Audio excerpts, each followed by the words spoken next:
नमस्कार दोस्तों।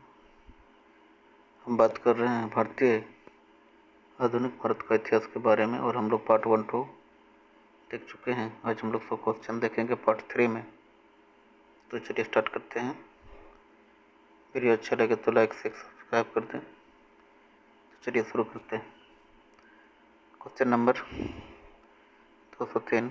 सम्राट शाह आलम द्वितीय ने ईस्ट इंडिया कंपनी को बंगाल, बिहार तथा उड़ीसा की दीवानी प्रदान की।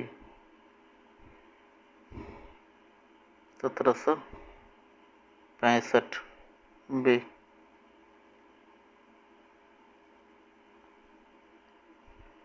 Question number 204।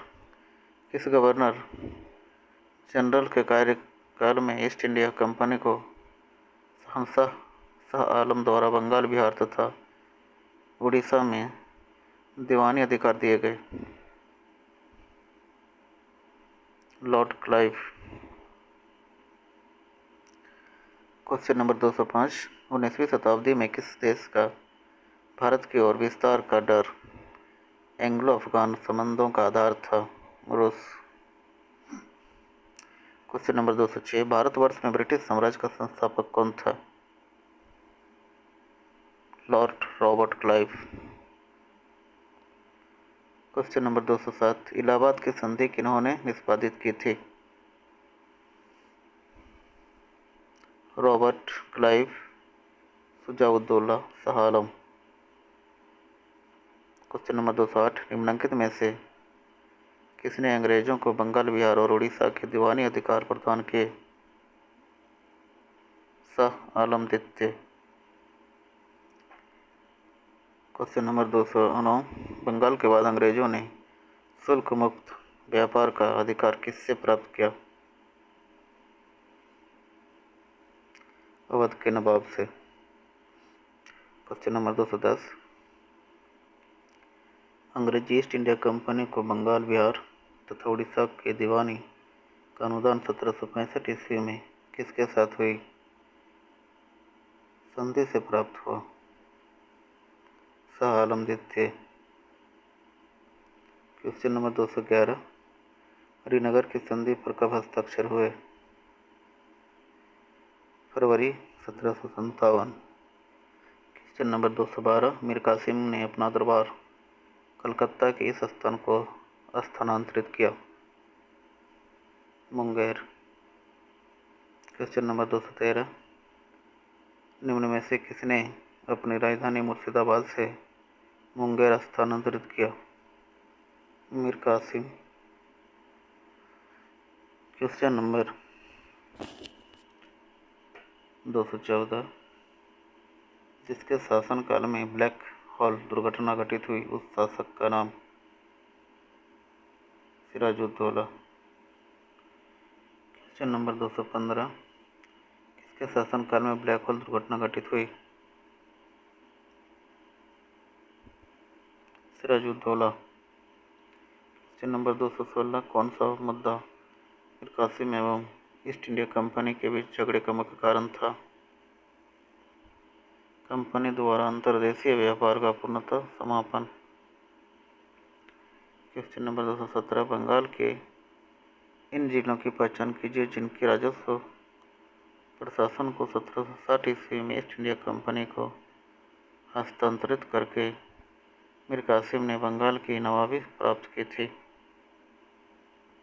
वर्धमान, मिदनापुर और चटगांव। Question number 218। निम्नलिखित में से किस इतिहासकार ने यह कहा कि सन 1765 से 1772 ईस्वी की अवधि में बंगाल की सरकार एक डाकू राज्य था? के.एम. पानिकर। Question number 219। 1763 के कई युद्धों में मीर कासिम को हराने वाला ब्रिटिश अधिकारी था? Major Hector Munro. Question number 220। Fort William की प्रेसिडेंसी किस वर्ष अस्तित्व में आई? 1700 में। बंगाल के नवाब सिराजुद्दौला के विरुद्ध रॉबर्ट क्लाइव ने एक षड्यंत्र रचा। निम्नलिखित में से किसने इस षड्यंत्र में भाग लिया? मीर जाफर तथा अमीर अमीन चंद्र ने। क्वेश्चन नंबर 222, बंगाल के दोहरे शासन को किस अंग्रेज शासक ने समाप्त किया? वॉरेन हेस्टिंग्स ने। निम्नलिखित में से किन स्थान समूह की जमींदारी इब्राहिम खान ने अंग्रेजों को बख्श दी थी? सुल्तानाती, कलिकता एवं Govindnagar. Question number 224, Robert Clive जिस रूप में पहली बार बंगाल आया था वह था कलकत्ता पर पुनः कब्जा करने वाले अभियान दल के नेता के रूप में। क्वेश्चन नंबर 225, निम्नलिखित में से किस ब्रिटिश अफसर ने बंगाल में जमींदारी के स्वामित्व संबंधी अधिकारों का विरोध किया? James grant. क्वेश्चन नंबर 226, दीवानी से अंग्रेजों को किसका अधिकार प्राप्त हुआ? राजस्व वसूलने का। क्वेश्चन नंबर 227, पर कुर्सियार के फरमान से किसने सहूलियत पाई? बंगाल में अंग्रेजी व्यापार में। क्वेश्चन नंबर 228, बंगाल के किस नवाब ने ईस्ट इंडिया कंपनी को मिदनापुर का क्षेत्र प्रदान किया? मीर कासिम। क्वेश्चन नंबर 229, निम्नलिखित में से कौन सा नवाब सिराजुद्दौला के प्रति स्वामी भक्ति में विशिष्ट था? मीर मदान। क्वेश्चन नंबर 230, बंगाल के किस नवाब ने यूरोपियनों की तुलना मधुमक्खियों से की थी? अलीवर्दी ने। 231, इलाहाबाद की संधि के बाद रॉबर्ट क्लाइव ने मुर्शिदाबाद पर उप दीवान किसे बनाया था? मोहम्मद रजा खान। निम्नलिखित में से कौन सा कथन सही है? केवल एक और दो प्लासी के युद्ध ब्रिटिश द्वारा उनकी शक्ति से कहीं अधिक उनके राजनयिक कौशल से जीता। बक्सर का युद्ध अवध के नवाब के साथ समझौता और इलाहाबाद की संधि से चरमोत्कर्ष पर पहुंचा। क्वेश्चन नंबर 233, बंगाल में फोर्ट विलियम्स का प्रथम अध्यक्ष कौन था? Charles Aires. Question number 234, fort William कहाँ पर स्थित था? कलकत्ता। क्वेश्चन नंबर 235, मीर जाफर था बंगाल का नवाब। 236, अंग्रेजों के बंगाल में फाइट के विषय में निम्नलिखित कथनों में से कौन सा से सही है?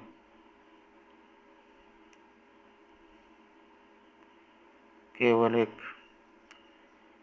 जब चरणाक अगस्त 1690 से सुल्तानती में आया था उसने कलकत्ता की स्थापना की जो बाद में ब्रिटिश भारतीय साम्राज्य का केंद्र बना। निम्नलिखित कथनों पर विचार कीजिए। एक और दो। बक्सर की लड़ाई ने अंग्रेजों को भारत में अपना राजस्व स्थापित करने की कुंजी प्रदान की। सही है। 1765 में हुई इलाहाबाद की संधि ने ब्रिटिश को बंगाल में अपना राज्य स्थापित करने में मदद की। सही। क्वेश्चन नंबर 238, 1757 में अंग्रेजों के विरुद्ध सिराजुद्दौला के अभियान का तत्कालीन कारण क्या था? नवाब की बिना अनुमति या उनकी जानकारी के अंग्रेजों द्वारा कलकत्ता में अतिरिक्त किलेबंदी किया जाना। क्वेश्चन नंबर 239, प्लासी के युद्ध का निम्नलिखित में से कौन सा एक कारण था? अंग्रेजों ने कलकत्ते की किलेबंदी शुरू कर दी थी। क्वेश्चन नंबर 240, 1756 में कलकत्ता पर नवाब सिराजुद्दौला द्वारा आक्रमण किए जाने का तत्कालीन कारण निम्नलिखित में से कौन सा एक था? कलकत्ता की किलेबंदी को ध्वस्त करने से अंग्रेजों का इनकार। क्वेश्चन नंबर 241, हड़प नीति के अंतर्गत न हड़पा जाने वाला राज्य? अवध। ब्रिटिश भारतीय राज्य क्षेत्र का अंतिम प्रमुख विस्तार डलहौजी के समय। क्वेश्चन नंबर 243, किसने ईस्ट इंडिया कंपनी के बारे में यह टिप्पणी की कि कंपनी एक असंगति है, परंतु यह उस व्यवस्था का भाग है जहां सब कुछ ही असंगत है? जीबी मिकाले। क्वेश्चन नंबर 244, भारत में ब्रिटिश उपनिवेशवाद के दौरान नए शहरों का पार्श्व प्रभाव हुआ। जो अब कोलकाता है उन प्रथम शहरों में से एक था। निम्नलिखित में से कौन से गांवों से मिलकर कलकत्ता बना था?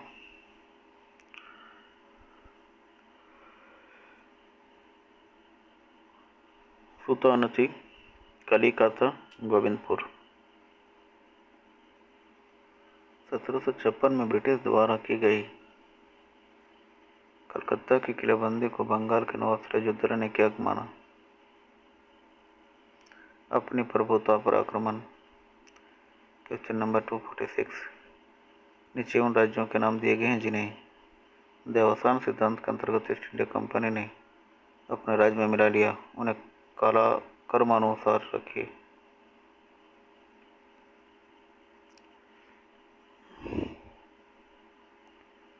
ये ठीक ही है।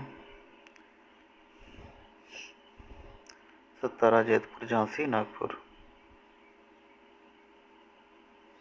Part 5, policies of East India company. Question number 247, अधोलिखित गुणों में से कौन सुमेलित है?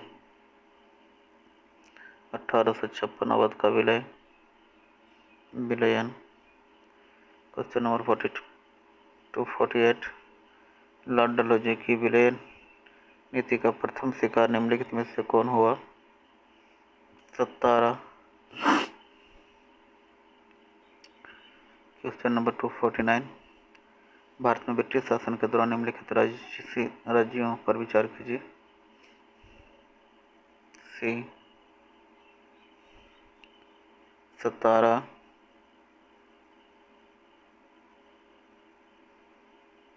Sambalpur,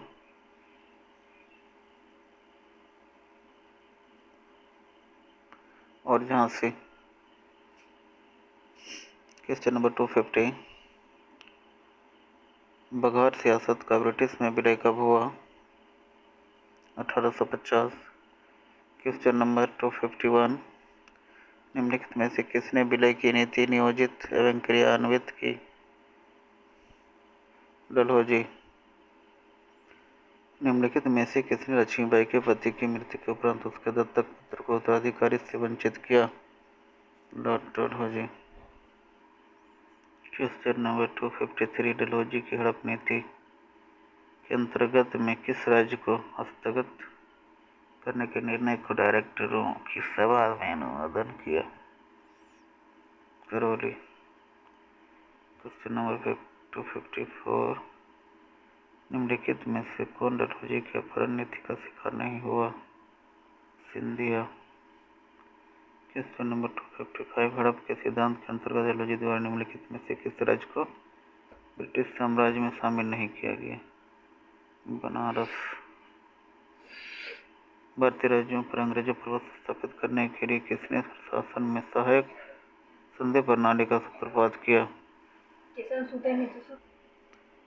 Lord Wellesley.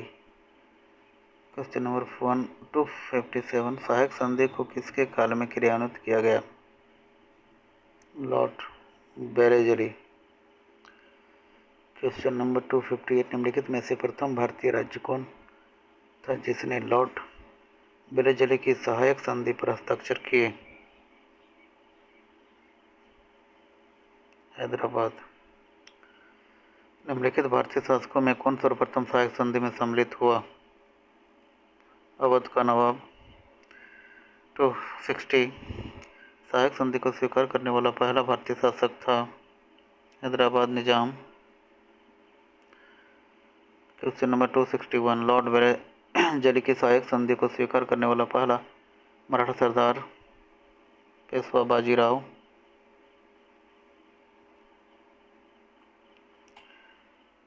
262 निम्नलिखित में से किस मराठा सरदार ने अंग्रेजों की सहायक संधि को सबसे बाद में स्वीकार किया? होल्कर ने। 263 ईस्ट इंडिया कंपनी का राजपूत राज्यों से सहायक संधि करने का मुख्य उद्देश्य अंग्रेजों की संप्रभुता स्थापित करना। क्वेश्चन नंबर 264 निम्न में सहायक संधि स्वीकार नहीं की थी? इंदौर के होल्कर राज ने। क्वेश्चन नंबर 265 सहायक संधि व्यवस्था को स्वीकार करने वाले प्रथम भारतीय देशी शासक कौन थे? हैदराबाद के निजाम। क्वेश्चन नंबर 266 ब्रिटिश साम्राज्य में अवध का विलयन हुआ था 1856 में। 267 निम्नलिखित में से डलहौजी की सबसे गंभीर राजनीतिक भूल कौन सी थी? अवध का अधिग्रहण। क्वेश्चन नंबर 268 निम्नलिखित राजपूत राज्यों में से कौन सर्वप्रथम संधि के द्वारा ब्रिटिश राजनीतिक प्रभाव में आया? जोधपुर। निम्नलिखित में से कौन अंग्रेजों के सहायक संधि में मित्र थे? इनमें से कोई नहीं। क्वेश्चन नंबर 270 सहायक संधियों के द्वारा अंग्रेजों ने भारतीय नरेशों की किस चीज को नियंत्रित किया?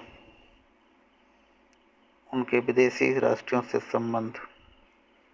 क्वेश्चन नंबर 271 1856 में अवध ब्रिटिश साम्राज्य में समामेलित नहीं किया गया होता यदि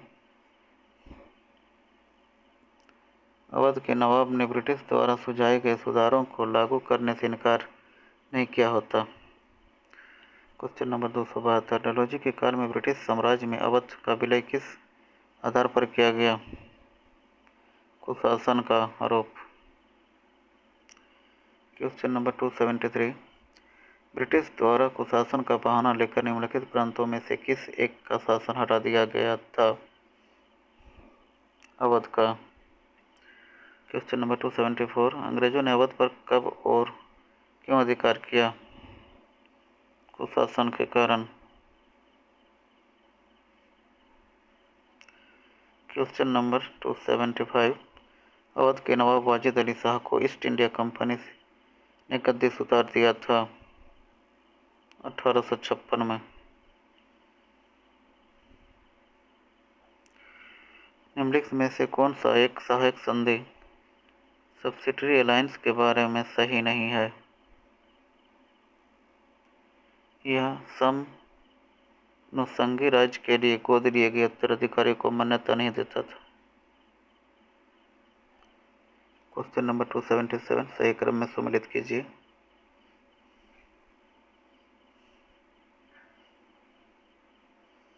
अस्थायी बंदोबस्त, सहायक संधि, हड़पने की नीति व बंगाल विभाजन। क्वेश्चन नंबर 278 निम्नलिखित कथनों पर विचार कीजिए। कथन 1 अवध ने सुजाउद्दौला के अधीन अंग्रेजों के साथ सहायक संधि की व्यवस्था को स्वीकार किया।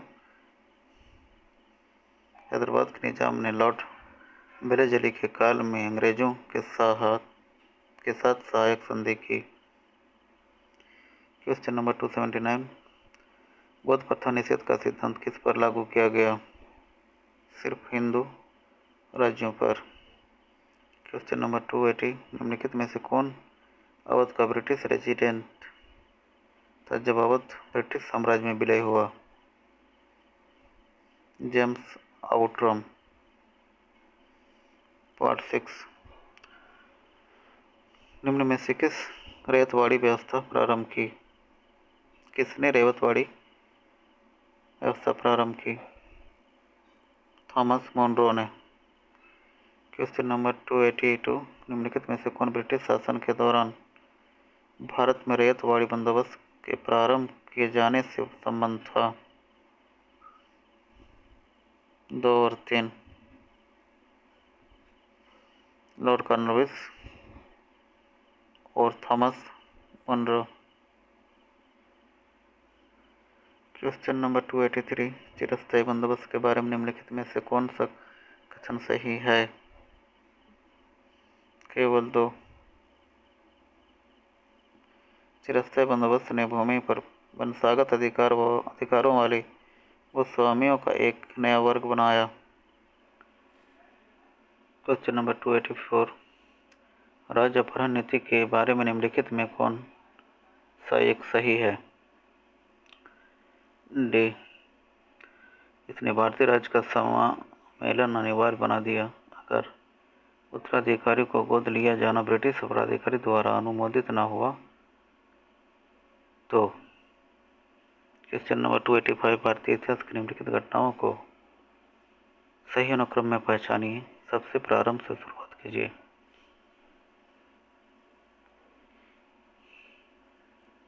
पिट्स,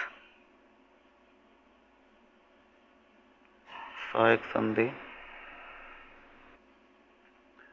लाहौर संधि और राज्य अपहरण नीति। क्वेश्चन नंबर 286, ब्रिटिश व्यवस्था में रैयतवारी भू राजस्व संग्रह प्रचलित था दक्षिण भारत में। Question number 287, east India company के मद्रास एवं बम्बई में निम्नलिखित में से किस भूमि बंदोबस्त व्यवस्था का प्रचलन किया? रैयतवाड़ी। क्वेश्चन नंबर 288, मद्रास के रैयतवाड़ी बंदोबस्त के साथ कौन जुड़ा?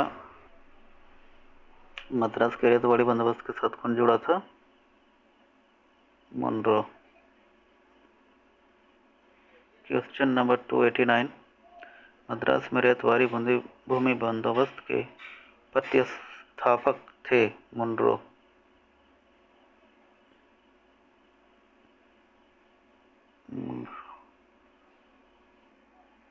क्वेश्चन नंबर 290, भारत में अंग्रेजों के राजस्व प्रशासन के संदर्भ में निम्नलिखित में से कौन रैयतवाड़ी बंदोबस्त तथा इसके कार्यान्वयन से संबंध होने के लिए जाना जाता है? Thomas Munro. महलवारी प्रथा कहाँ लागू की गई? उत्तर प्रदेश और Rajasthan. Question number 292, British Punjab में कौन सी राजस्व व्यवस्था स्थापित की गई? महलवाड़ी। महलवारी प्रथा में किसके साथ राजस्व का बंदोबस्त हुआ? ग्राम समुदाय के साथ समग्र रूप से। क्वेश्चन नंबर 294, निम्नलिखित में से कौन सी रैयतवाड़ी प्रणाली की विशेषता है? 1, 2, 3। यह थॉमस मुनरो की उद्भावना ब्रेनचाइल्ड थी। इसका उद्देश्य मध्यवर्तियों को कम करना था। इसको मद्रास और बंगाल प्रेसिडेंसी के हिस्सों में शुरू किया गया। क्वेश्चन नंबर 295, ब्रिटिश द्वारा निम्नलिखित में रैयतवाड़ी प्रथा लागू की गई? बम्बई एवं मद्रास प्रेसिडेंसी। क्वेश्चन नंबर 296, निम्नलिखित कथनों पर विचार कीजिए। लॉर्ड कॉर्नवालिस के समय में जमींदारी प्रथा के अनुरूप केवल दो। यदि किसी जमींदार द्वारा नियत तिथि पर सरकार का हक जमाना कराया जा सके तो उसकी जमींदारी नीलाम कर दी जाती थी। क्वेश्चन नंबर 297, स्वतंत्रता पूर्व भारत के संदर्भ में निम्नलिखित कथनों पर विचार कीजिए। डी, ना तो एक और ना ही दो।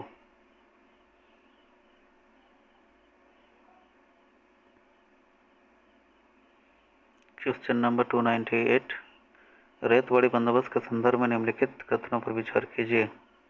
सी 1, 2, 3। किसानों द्वारा लगान सीधे सरकार को दिया जाता था। सरकार रैयत को पट्टे देती थी। कर लगाने के पूर्व भूमि का सर्वेक्षण और मूल्य निर्धारण किया जाता था। 1, 2, 3। तो आज के लिए बस इतना ही, फिर मिलेंगे अगले पार्ट में।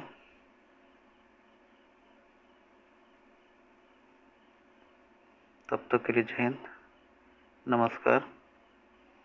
चैनल को लाइक शेयर सब्सक्राइब करें। धन्यवाद।